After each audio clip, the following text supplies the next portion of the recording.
This changes the entire narrative around the Atlanta Hawks. Now, Hawks fans, we already know we've been having some highs, we've had some lows, but in just like these pictures, we've also had some hazy times. That's exactly why it looks like that. But as we approach our next NBA Cup matchup versus the Cleveland Cavaliers, the Atlanta Hawks do have some things that they need to be thankful for. So, as you guys are watching this, happy Thanksgiving to you. Hopefully everybody spent it, some well with their families. And of course, take off your shoes, leave on your socks, and we're going to get into this report about some things that the Atlanta Hawks should be thankful for, and also a quick update and preview for our next NBA Cup matchup against those Cleveland Cavaliers. But before I get into that, let me get into this. Thank you, everybody who is subscribed to Hawks Digest, making us one of your first listens when you need that Hawks content. I appreciate you so very much, and everyone at Digest Media does as well. And if you are not subscribed to Hawks Digest, if you are just still a little bit skeptical, give us something to be thankful for by hitting that subscribe button and being a part of the Hawks Digest Media family. So, okay, guys, like I said, the Atlanta Hawks have some things they need to be thankful for.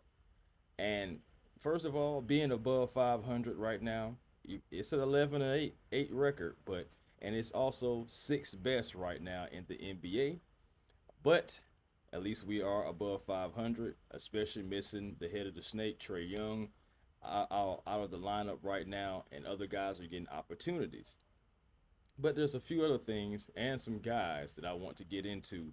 But before I get into the guys, let me get into one specific that I feel like the Atlanta Hawks should really be thankful for. And talking with some buddies, talking with some Hawks fans, you got to think about one of the things that we have to be thankful for is the New Orleans Pelicans front office. Regardless of where the Hawks fall this season, as far as whether they make it to the playoffs or not, we know that the New Orleans Pelicans are a terrible team. And the fact that we have their draft pick and it may end up somewhere, well, it's going to end up somewhere in that top 10, it just bodes well for the Atlanta Hawks because you can have a possible playoff run for these guys, get far into the playoffs, have a pick, and still have the Pelicans pick at the beginning of the draft. The Pelicans, they have given the Hawks multiple building blocks to help put together their current team and maybe even more in the future. Remember, DeJounte Murray, Dyson Daniels, and etc. So it just then you come into this season, Derek Queen, Asa Newell, the draft pick. So again, the New Orleans Pelicans, as a Hawks fan, thank you. Thank you so very much. We really appreciate you. So that's just one thing that I got to get into about these guys. But there are other things, other guys that I have to get into. And I'm about to get into the first guy. I think you guys may know him. He's new, but he's making waves right now. That's Nickeil Alexander Walker. 19.3 points per game so far. And also 3.2 rebounds, 3.6 assists. Also, when you look at that 3-point percentage, 35%. That's kind of around in the range to where he has been at career-wise. Well, just a tad bit more at 36%. But that 46% overall, that's also something that Nickeil Alexander Walker is bringing. But before the Wizards game, I brought it to you guys' attention. I'll bring it right back. Nickeil Alexander Walker in his last 5 games, 24.2 points per game, 4 rebounds per game, nearly 4 assists, shooting a blistering nearly 52% from the field, 41.5% from 3, 36 minutes. 36 minutes.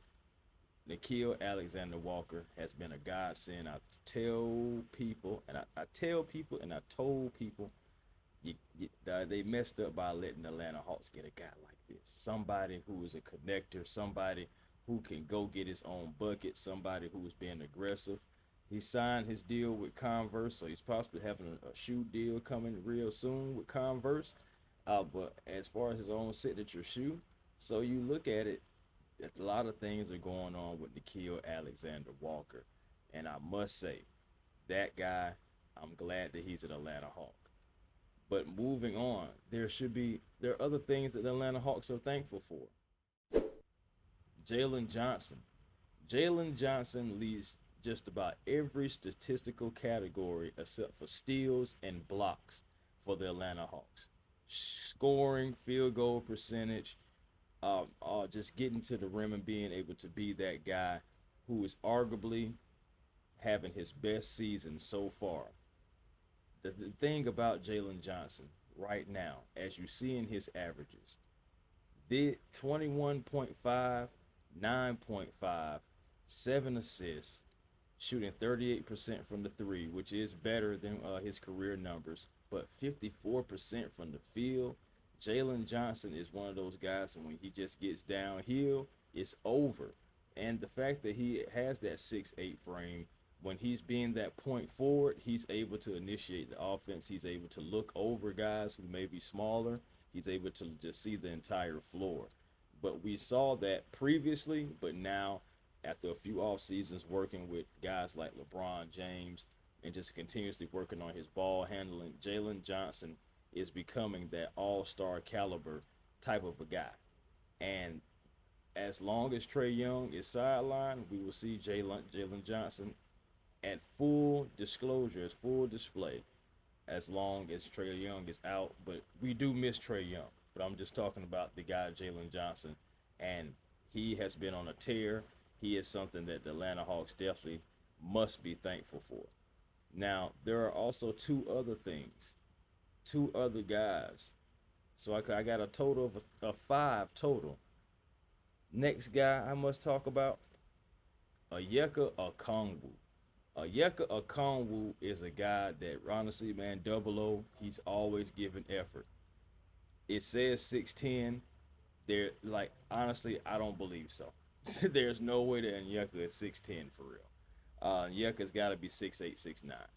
But regardless, where he lacks in height, he makes up for in effort. And Onyeka Okongwu, 16.4, 7.1 rebounds. Now, you hate that rebound total, but you got to remember, what did I just say about the height? Sometimes and honestly, we're not a good rebounding team anyway, overall. And I'll get into that a little bit more. But overall, the Atlanta Hawks are, I can just go ahead and tell you right now, we're closer to the bottom of the league as far as like overall rebounding. But regardless, getting back to Onyeka, 41% from the three-point line and 52% from the field. Onyeka Okongwu has done so well being able to get better as a three-point shooter. You'll have guys that drive and they can kick it to Onyeka, kick it back to Onyeka, as Onyeka can pop out to the three-point line and actually knock this three-point shot down consistent. That's the thing about it. In the beginning, when Onyeka was shooting them, I'm like, okay, he's knocking them down.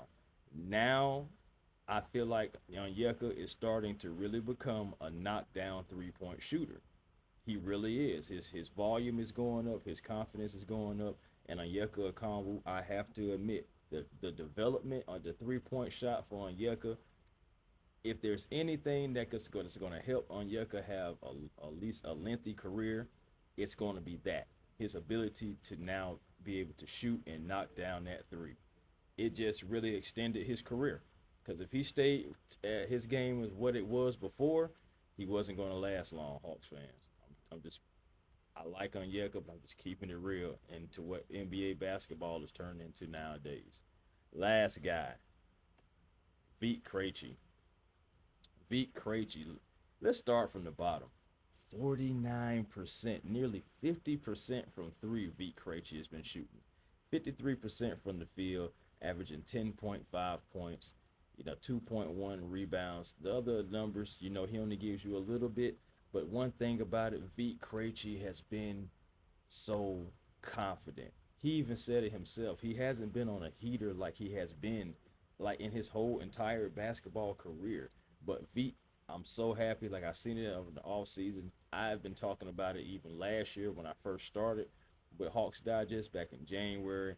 I was saying about Vit Krejci, he is very passive, and I want him to attack a little bit more. I want him to shoot a little more. And he is doing it, and he is knocking these shots down. Vit Krejci is someone else. And people rag on him. People get on him about his defense, and I'm not saying that people shouldn't, but you got to give the man his flowers. Vit Krejci is one of those guys that the Atlanta Hawks should be thankful for. So yes, guys, Nikhil Alexander Walker, Jaylen Johnson, Vit Krejci, Onyeka Okongwu, and the Pelicans front office. Those are 5 things that the Atlanta Hawks should be thankful for. Now, another thing that I'm thankful for is a chance for another matchup against those Cleveland Cavaliers, those guys that beat us 117 to 109 in the last matchup. Now, something to be taken in consideration when you think about the Hawks. They're in 6th place right now. They're literally right behind the Cleveland Cavaliers at 12-7. So the Cavs in the 5th spot, Hawks in the 6th spot. The Hawks have an opportunity to possibly leapfrog these Cavs and, getting a win, getting your lick back, and at least it's either going to be, it's going to be a tie for 5th spot between the two of those teams. We have to be able to get our lick back against this team, but it's not going to be easy. Okay? It is definitely not going to be easy, especially taking in consideration that the Hawks, as far as their game up to their game against the Wizards, that was their 10th straight game into which they were getting on a plane. It was their 3rd game in 4 nights in 3 cities. Their 17th game in 31 days. Let me repeat that. Their 3rd game in 4 nights in 3 different cities. The 10th straight game in which they're getting on a plane to go somewhere else. And also their 17th game in the last 31 days. So again, perspective and the narrative has got to kind of just calm down a little bit, because the Atlanta Hawks, to be 11-8 and hardly at home, even though right now we don't have a good record at home. We're better on the road right now, but we play more games on the road. So perspective is everything when it comes to that. But you're going up against a team defensively when you think about points allowed. When I go to points allowed, the Atlanta Hawks are one of the top teams in the league, in that regard. But right there, neck and neck, right above the Atlanta Hawks, sitting at number 14, because the Hawks would be number 15th best, it's the Cleveland Cavaliers. Points allowed 114.8, Hawks 115.3. So that right there is already a close battle between these two teams. But another thing that I'm worried about when it comes to these two teams is definitely going to be the scoring. In particular, the 3-point shot.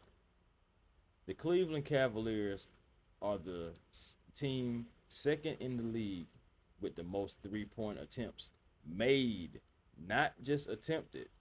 Because when I go to their attempts, they are the number 1, more than the Golden State Warriors, who have Steph Curry that shoots threes. This team gets up at 44.6 threes, Golden State 44 even. The Atlanta Hawks, they're not even in the top 15 in attempts. Then when you go to makes, the Cleveland Cavaliers make 15.5 threes per game. Again, the Atlanta Hawks are not even in the top 15 in that regard. I didn't go all the way down. Now, I'll go ahead and tell you. I mean, the Atlanta Hawks, they still are 16th. So I will say that they're right there, but they're not in the top 15 right now, currently. So my thing is, that's going to be the biggest thing for me. Because last game, if you guys remember the Cleveland game, what was Donovan Mitchell doing? Shooting a lot of threes. He made 8 against the Atlanta Hawks. 37 points against us. And other guys were knocking down shots too. Then on top of that, what else was the problem, Hawks fans? That good old-fashioned rebounding, rearing this ugly head against us. And rebounding was a major problem against these guys. Now, let's talk about rebound percentages. Rebound percentages between the two teams. I got the Cleveland Cavaliers. They are ranked 19th with 49 rebounds on the percentage per game. The The Atlanta Hawks, they're 26th at 47.8. So, like I said, the Hawks are not a good rebounding team. There are only 4 teams the Hawks are better in rebounding: Brooklyn, Milwaukee, Washington, and and Sacramento. Sorry guys, it just like just even seeing Washington's name, just like that's just unbelievable. But back on point and back into the fray. Again, we're not necessarily a good rebounding team. Even when you go to the defensive rebounding percentage, the Hawks are nowhere to be found. But the Cleveland Cavaliers, they're 20. They're not as good like that either, but they're still overall better rebounding team than the Hawks. Because defensively, the Atlanta Hawks are 23rd. So again, rebounding, running these guys off the 3-point shot, those things are going to be key. The Hawks are going to have to play their type of game as well, getting out in pace and getting out into transition, getting those easy buckets. It's got to happen for the Atlanta Hawks. Also, I will get into just a few advanced things when it comes up to this matchup between these two teams. 1 second. As far as efficiency, now this is what gives me hope for the Atlanta Hawks against the Cleveland Cavaliers. The Atlanta Hawks are the 4th best efficient team right now in the NBA. When it comes to efficiency, the Atlanta Hawks are 56.4% when it comes to efficiency. True shooting, the Atlanta Hawks, they're not necessarily top 5, but guess what? We're top 10 because we're number 7 in that regard. So efficiency, true shooting, free throw shooting, it's all going to be important, for the Atlanta Hawks to be able to, and we got to make them draw fouls. We got to get those guys into foul trouble. So yes, and we got to get to the line and be able to put pressure on the Cleveland Cavaliers. Again, they're a good coach squad. Kenny Atkinson and Quin Snyder, they know each other well, just from past experiences, past work relationships. So at the end of the day, with the Atlanta Hawks have to come out here and execute. I didn't want to get into every single category because again, I can make that a 45 to an hour video just going breaking down each statistical category. But I just want to highlight that rebounding, that 3-point percentage in particular, because that is something that the Cleveland Cavaliers do well, and the Atlanta Hawks are going to have to combat that. They're going to have to have these guys limiting them to one possession because they do have guys like Evan Mobley, Jared Allen, all those. They're just different guys over their period that can rebound. And that right there can be a killer for the Atlanta Hawks alone. Last thing I got to say before I get ready to get up out of here, guys. Kristaps Porzingis. Kristaps Porzingis, I need better and I need more out of Kristaps Porzingis. I feel like he had a very tough night on defense yet again for him. And yes, I mean, he led the Hawks in scoring against those Wizards, I believe, but still the size, it's like he has the height, but you can tell he's still not necessarily a natural rim protector. He's not like a back to the basket guy either. You even think about it when he knocks down some threes, sometimes it's trailing threes. So at the end of the day, between the two bigs, Onyeka Okongwu to me has been the better big this year. And also, a buddy of mine did an interview with him on A1 Forever Sports. Kevin Kellenard, KL, as we like to call him, he also dropped some statistical numbers about Porzingis that I, not only do I agree with it, and not only did I had it in my mind, but when he outlined it like this, it was perfect. When he said against the Wizards, tonight is the Hawks' 19th game of the season. Porzingis has started 12 of them. The Hawks have trailed by double digits in the first quarter 6 times this season, all 6 in games started by Kristaps Porzingis. I'm just saying that's not a coincidence at all, because I necessarily don't believe in coincidences. Things happen for a reason. There are reasonings behind most of the things that happen in this world, and you just see, like, honestly, again, Kristaps, he just right now, I'm not sure if he's still getting his footing in. I don't want to call him old or anything like that. I'm not going to get up here and say he's old or washed up or anything like that. I'm just going to say right now, I feel like he's moving a little slower. I do feel like he's not a natural rim protector. He can help the Atlanta Hawks win games for sure, but he does have his deficiencies, and he's 7'3". So I'm just saying, like, if we're gonna talk about the guy who's barely 6 foot, who has problems on defense, problems with turnovers, etc., like how we talk about, we still have to get on the other guys when they're not doing right as well. Also, I see you guys in the comments too talking about Jaylen Johnson and him being aggressive on defense. If you guys notice, Jaylen be between a rock and a hard place. I feel like he picks his spots because he knows every time he gets aggressive, he gets into foul trouble. And it's like if he doesn't get aggressive, he gets scored on. So it's like it's like a darn if you do, darn if you don't, because you need him on the floor.